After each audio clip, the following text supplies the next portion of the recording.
Welcome to 1407 Graymalkin Lane. This is the living memory of the X-Men. Don't let anyone tell you different. Today, I want to talk about something that's been bugging me a little bit in about this current X-Men from the Ashes reboot. A trend I've noticed where the female side characters seem to be always on the mutant side, while the main characters not so much. Let's get into it. Let's start with the women. In the reboot, we see a consistent pattern where female side characters are depicted as allies or sympathizers to the mutant cause. Take Paula Robbins. She's the chief of the moral police who was introduced in X-Men 1 and was given a tour of the new X-Men headquarters that is currently located in the former Sentinel manufacturing plant. And Pretty, who has been introduced in the recent Exceptional X-Men and the supposed new best friend of Kitty and Bronze's grandma, the new character Bronze's grandmother, and various other co-workers.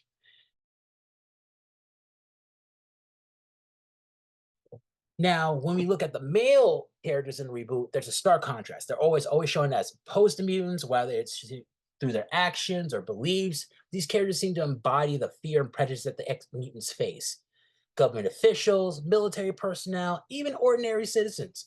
They're depicted as either aggressively anti-mutant or at the very least suspicious and untrusting.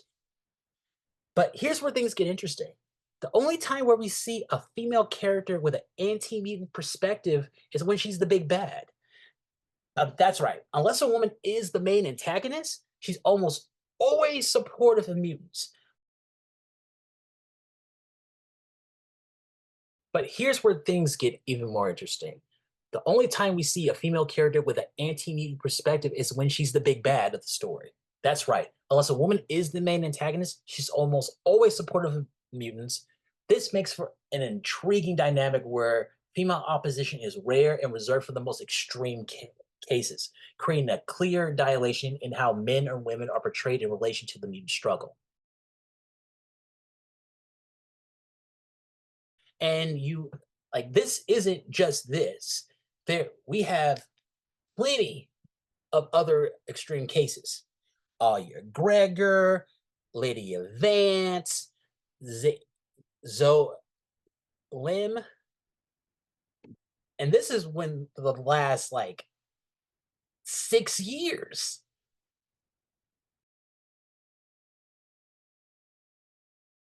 This gender-based portrayal can have a significant impact on the narrative. Female support provides emotional depth in moments of respite for the X-Men, while male opposition often drives the conflict. But in doing so, are we losing out on more nuanced storytelling? Shouldn't there be male characters who stand with the mutants and female characters who challenge them, even if they're not the main villain? As we look forward to the future installments of the X-Men reboot, it'll be interesting to see if the pattern shifts. Will we get more male characters who support the mutants or female characters who bring complexity by imposing them without being the big bad? This change could add a whole new layer to the X-Men's ongoing struggle.